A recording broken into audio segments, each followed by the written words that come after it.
Hey guys, Hi, I'm Whitney, I'm Dexter. and this is Tied Tied Together. Together. We've gotten so good at doing that. Yeah, it's become a science. So I think you did the first part, a week ago? Yeah, but this might, I'm not sure when this will go out, but I noticed that I talked over you a lot. And so for this episode, I would like to kind of be able to just ask Dexter some questions about some of the things we've already talked about and some new things from his perspective, kind of going into us meeting, I guess. Okay. So, the first time our dad talked to you, he mentioned to you that I was an occupational therapist. Yeah. And I've always wondered what you thought about that, or when you started to, if you ever gave that a second thought or not. I thought it was cool. I honestly, I thought it was neat, but I wasn't gonna ask you for help or anything. So I was like, oh, that's neat. Like, I'm glad that's kind of ironic. He was actually the first person to pitch. He's like, well, maybe she can help you with all this stuff, and I was kind of like, have you even talked to her about it? Did he say that the first time? I don't think it was the first time, but pretty near the beginning. Pretty near the beginning. I think it was before you said anything, and so even after that, I kind of worried, like, did he push her into this? Did he, like, not push her, but like, did he, like, hey, I think you could really help me, that kind of thing? Because I didn't want the relationship to be that way. You know what I mean? Like it's cool that you're an occupational therapist, and the help that you've given me is invaluable. I don't like. I didn't need you to be a part of my life because of your skill set. I just wanted you to be a part of my life, regardless of whatever you were doing. So I understand. I think it's a healthy way to think about it, and that means a lot to me. One thing I find interesting is times that you and me and him have thought the same thing, or like what you're describing here. Like, I was thinking along those lines. Sounds like he was thinking along those lines. He talked to you before I did, but he never spoke to me about it first. Yeah. Before I spoke to you about it before I spoke to him. Does that make sense? I feel like there's a lot of times things like that have happened. Yeah. What do you think? I think it's uncanny the amount of times that stuff like that's happened between the three of us. It's weird. I can't think of another one right now. They just tend to come up. The thing with the gum is like, What thing with the gum? the fact that we all like spearmint cube gum, the ones that come in the big packs, or just different attitudes, ways of thinking, things you'll say or things he'll say, like talking to me about college that night and freaking me out. What night? What are you talking about? Early on, you were talking to me about school, because I had talked to you about how I had trouble with that, and you're like, well, you could do this, and you could do this, and you could, and like, you need to, like, you were kind of like, you need to go, and I'm like, because that's been a thing. It's been a topic of conversation between us, and it was like a beat for beat, the same line of conversation, so that was weird. You've known him about 20 years. Somewhere around there. You've known me about 2.5. Going on 20. When did you start to notice these types of, I would say, biological connection, these kind of genetic similarities between him and I, or between you and I? Can you remember the first time you thought of something like that? With you and I, it was right off the bat. Like, I would explain something, or I would, even like, talking to you about the college stuff, I was like, I can't do this unless I have a goal. And you're like, yeah, I understand that. I'm the same way. That was on that first phone call. Yep. That was on the very first phone call. And I remember noting that. You said, yeah, I can't, I have a lot of drive when I have a goal, but if I don't understand what the goal is, I can't get there. Like, I can't have the drive. Like, the drive has to be associated with the goal. If I can't have the goal, then I don't have the drive.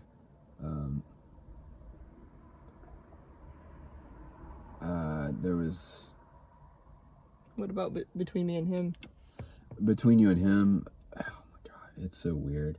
I remember because I didn't know how long y'all had been talking to each other when you and I talked. Like, so I was like, he's really cool. he can, he's very passionate. He has a way about him, like if he's really if something means a lot to him, he can push kind of hard, and it can come off like he's being kind of hard on somebody, but it's just because he cares so much.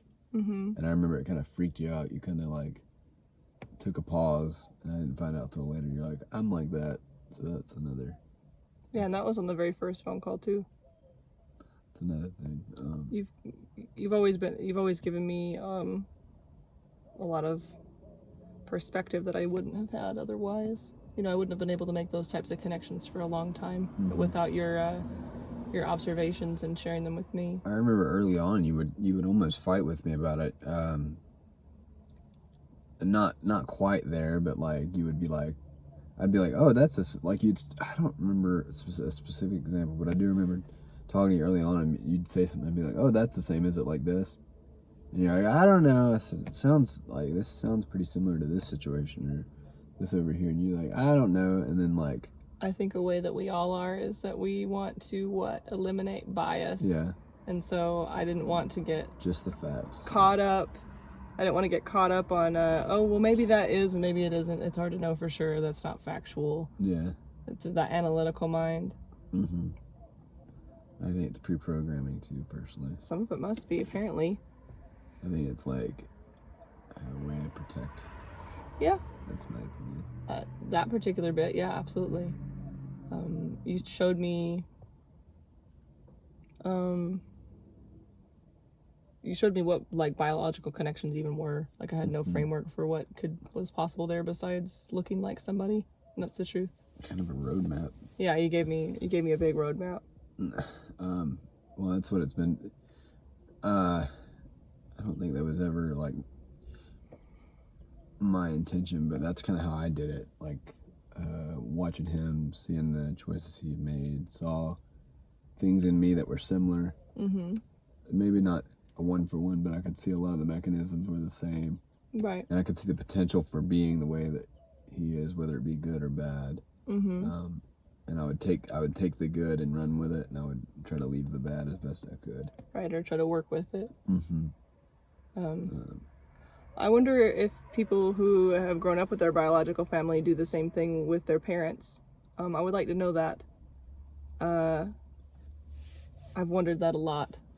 How people can, if they conceptualize these things, or if they just do them without thinking, or if they just don't look at it at all. This is my biased opinion, so I'm gonna. Mm-hmm. Because you grew up with your mom. Yeah, I think that most people, if they grow up with a full like family unit, I think they either really really identify with their parent, like find their place with that parent, mm-hmm.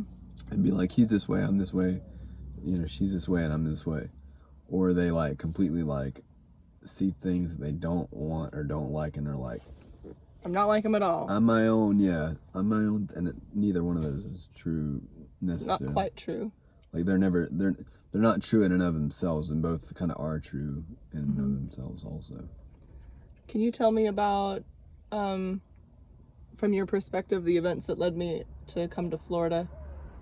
And let's just start with that. I took a trip to Florida about a month after we had started talking. Started talking the end of December, and I went out there at the end of January. Mm-hmm. I remember you talking to our aunt that like before you talked to anybody else, and I was like, I met her. That's what I met her in person in Utah. Yeah, and I don't know if I was mad, but I got freaked out about it. Like I remember that too. I don't know. What freaked you out about it? What freaked me out? I am the kind of person that I will come in, I will help somebody, and then I will back off, because I always think like I'm just here to do what I'm supposed to do. Mm-hmm. And even that's a similarity in some ways. I think so. So when you met with her, like I'm similar enough to that aunt. Like I was like, well, like if they hit it off, then she can just like. I tried to step back. Mm-hmm. Tried to count myself out of it. Why is that? Protection. It's a safety thing. And I identify with all of our aunts. It's, I have different things with each of them, but I have different things with you too. it's easier. Yeah, I think What's easier? you asked me why I step back. It's a protection thing. It's easier to take myself out of the game than have somebody take me out of the game. Mm-hmm. To have somebody make the decision to like find somebody better suited and move on. Mm-hmm. It's easier to go ahead and be like, okay, well, I can see where this is going. So it's easier, right, more protective for my feelings and my emotions to be like, I'm gonna slowly back off because they don't need me anymore, and that's okay. That's awful. That's not okay. That's not okay.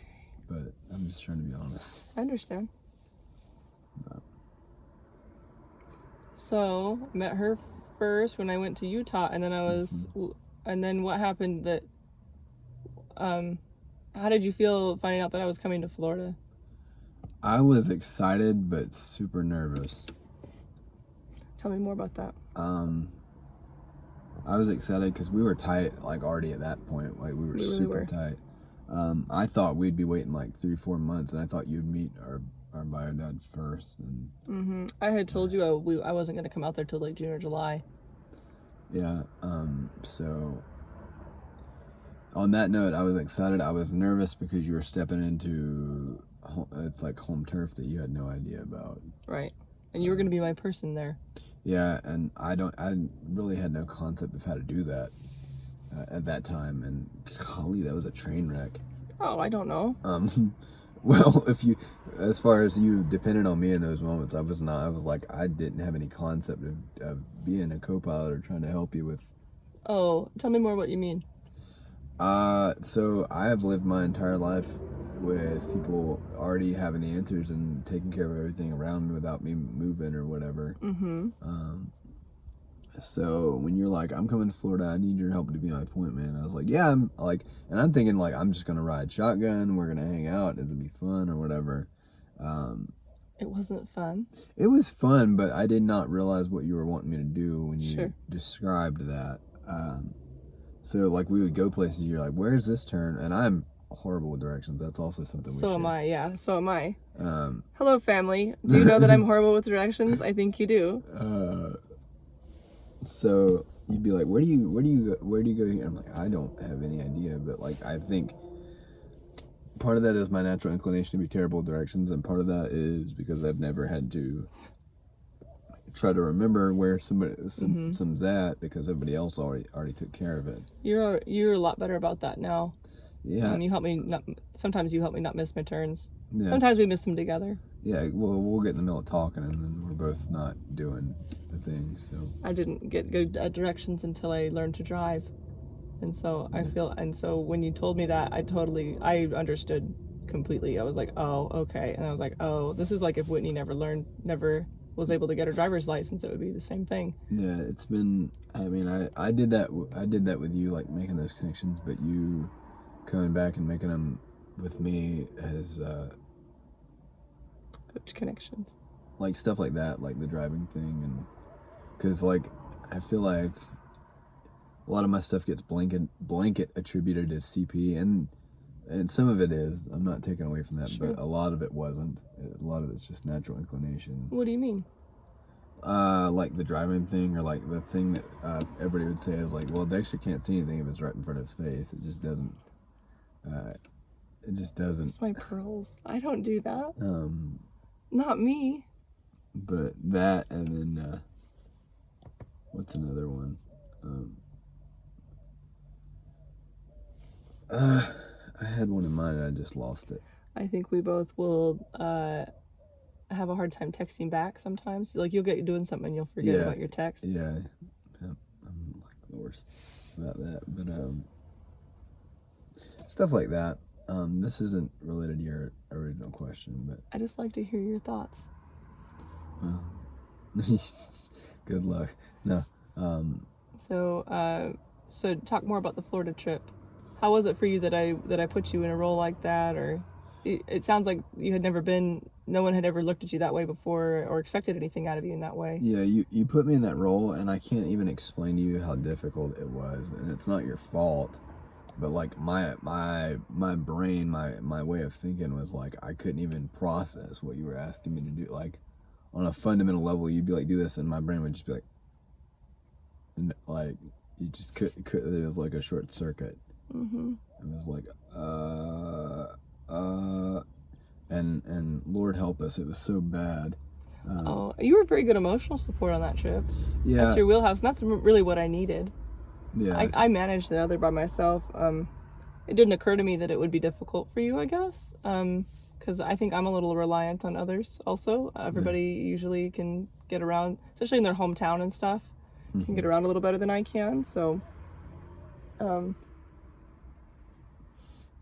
remember being like, you're like, I don't know how to do this. I'm like, just read the directions off the phone. Where's this road? And you were like, I don't know. Yeah, I can't even tell you guys how much of a thing that was, but you know, I was able to be there for you emotionally, and we Which was really good. Went everywhere. One of the funniest things to me was when we'd run into people that I'd known for years, and I'd be like, "Hey, this is my sister." Oh, Whitney. tell the story. You talking about the guy With the pediatrician? Yeah. So we went to a local restaurant, like local run. Really good. It was a Hawaiian grill. Best place in town. And that was one of the things I told you when you came down. I was like, I don't care what we do, we have to go here. We did. And then, so we go there, and we just happened to run into my pediatrician that had known me since like diapers.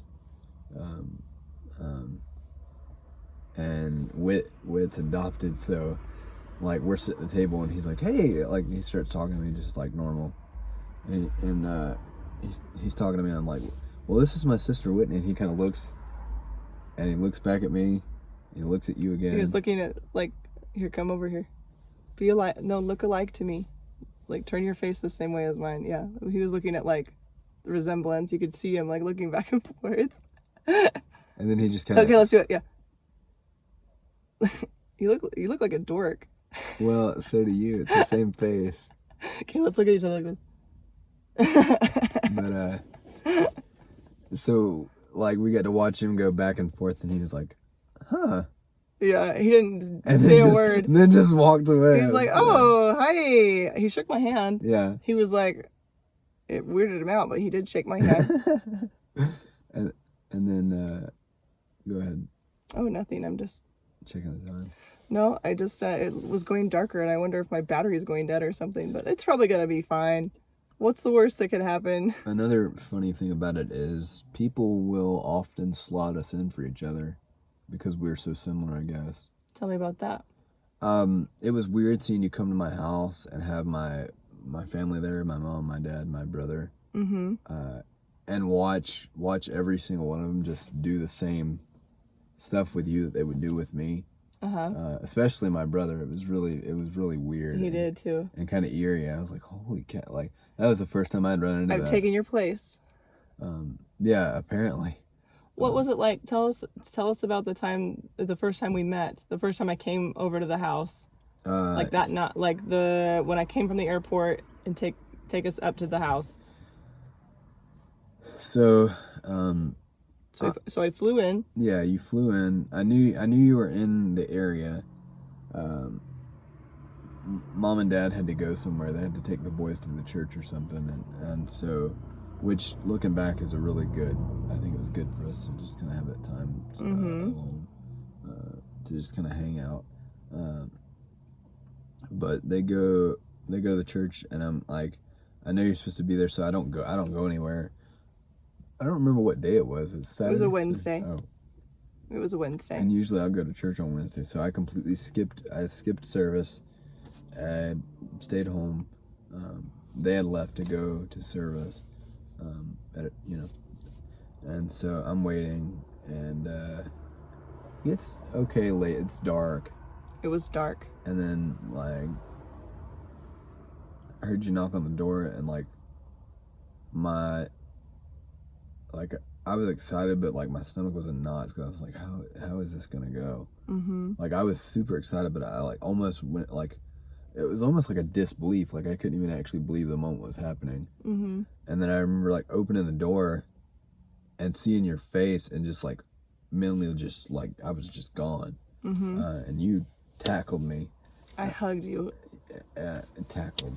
It was a hug, tackle. She tackled me. I almost fell, or controlled descent. No, you did. There was at no point that you were gonna fall. You're right. There was no point at which I was controlled in that descent. No, you never even touched the floor. I had you in my arms, like I had your balance, but you never were gonna fall ever. Yeah, but you've never fallen with me. Let the record show. I don't think. Okay. This is public. Okay. And you've never fallen. Okay. So you tackle me. My brain just kind of shut down. Like brain injury. CP joke. No, I mean like I tackled you so hard you were concussed. Yeah. Because of my vicious violence. Mm-hmm. I see. I'm glad you're owning up to these things now. This is good.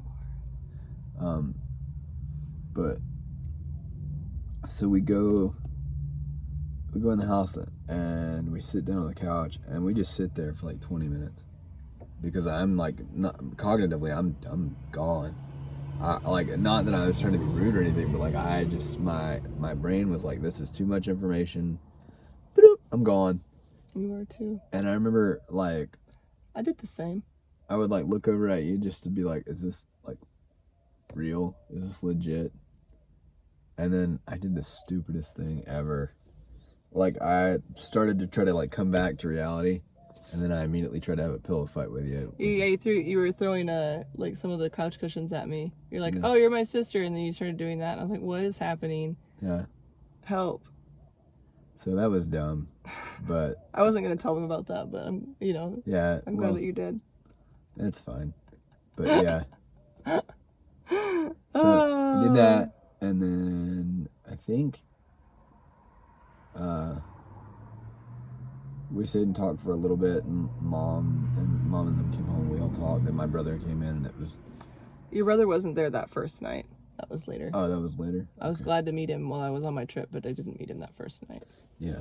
But so we ended up. I think we just stayed at a local. We stayed at I was staying at the Holiday Inn, and I asked you if you. I said you could come. I said I got 2 beds. Yeah. You know, I was like, I got a room with 2 queens if you want to come. If you don't want to come, you don't have to though. Yeah. So. And later, I found out that you were nervous about coming with me. Mm-hmm. Because I didn't know how it was gonna go. Meaning, in what way? I just didn't know what to expect. Yeah, but what were your worries? Just I think it was just going to stay overnight with you, which I had never. It's like the first time you go stay at a friend's house, right? Like you're like, I don't know how this is gonna go. Mm-hmm. Should be fine, but I think like I'm still kind of nervous. It was that kind of thing. Mm-hmm.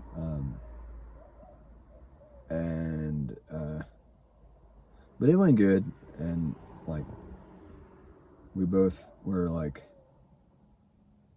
think we were kind of stressed at the beginning. Oh yeah, I think it was awkward. It was really awkward, especially for the first few hours of that first day.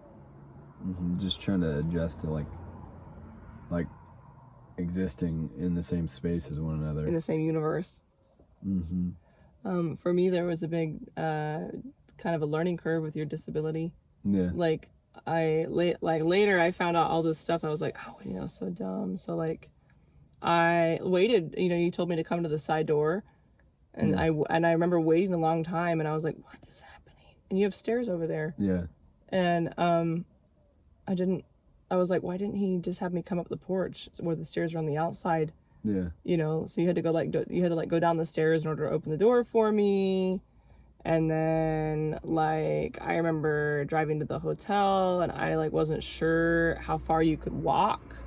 I was like, is it okay if I like park clear back here? And you were like, it's fine, but it was really far back. I remember that. Yeah.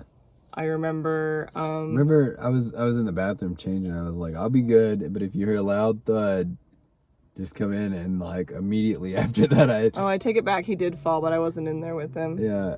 He did fall. Like I can't remember what I was doing, but I slid backwards and hit the door. I was fine. Like it wasn't a bad fall or anything like that, but it was just funny because I had told you that, and up As to a joke. yeah, up to that point, like I hadn't fallen in a long while, and then like I fell, and I'm like, I just kind of sat there for a minute. You're like, you okay? I was like, I'm fine. Everything's fine.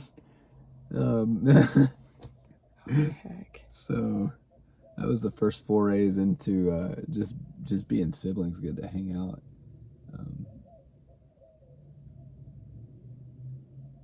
It's weird when you're not used to being so much like somebody, and then you come into a space and you're two people that have never known each other, and then you act so much alike, and it freaks you. Like you're like, what kind of world am I living in? Tell me more about that. Do you have an example, or do you have what made you think about that? Not really an example, just the overall experience, like going to the hotel and then being with you on the trip as close as we were. Like I think, as awkward as those first couple hours were, I think we trusted each other pretty quick. I think that's true. Like we were, I think we were just kind of trying to feel things out. But I think once we got a feel for it, we caught our footing. It was just like, it's that same thing where we were we were siblings from the word go. Tell me more about this thing where you have to exist in the same space. I've never, like, I have my mom's family and I have my brother and I have all that, but like I've never had somebody like walk into my space and do the things that I do, and then steal your family and be slotted in, and everybody just act like you're like me. It was weird. Like it wasn't bad or anything, but I didn't know what to do with it. It's like, okay, well, there's a me in this situation that's not me. What do I do now? Yeah, absolutely. So it was like, it was fun to see. It was weird to get to. I never, like, you don't ever think about being able to like sit back in third person your own existence with people that are yours, Yeah. And so in a way, I got to kind of do that, and I was like, what? It's wild. Like it's hard to explain unless you've been in that situation. It's really hard to explain that feeling. It's like watching your own life play out in front of you with somebody else. Right. We're getting close to the end. What would you want to be the takeaway from this, or how would you want to sum up? If you recently come into reunion with some of your family and maybe it hasn't went, like maybe you're nervous about how it's going to go, I would say just try to get as comfortable as you can. Like if you're in that process of finding your footing, just embrace those moments, because like the best way you can do it is just embrace them and then kind of walk through them, because they're there. And if somebody in that situation can be cool, like the situation can be cool. Yeah, there needs to be kind of like an anchor person. Yeah. I think you were that on that trip, and I know it sounds like you were very stressed, but I feel like you anchored me. I don't know if you felt like I anchored you. I don't know. I didn't know. I just knew you needed support, and I was just gonna do whatever I had to do. Yeah. To make sure you're okay. I appreciate you. I love you. I love you too. All right, that's it for this episode. Thank you. See you guys. Bye.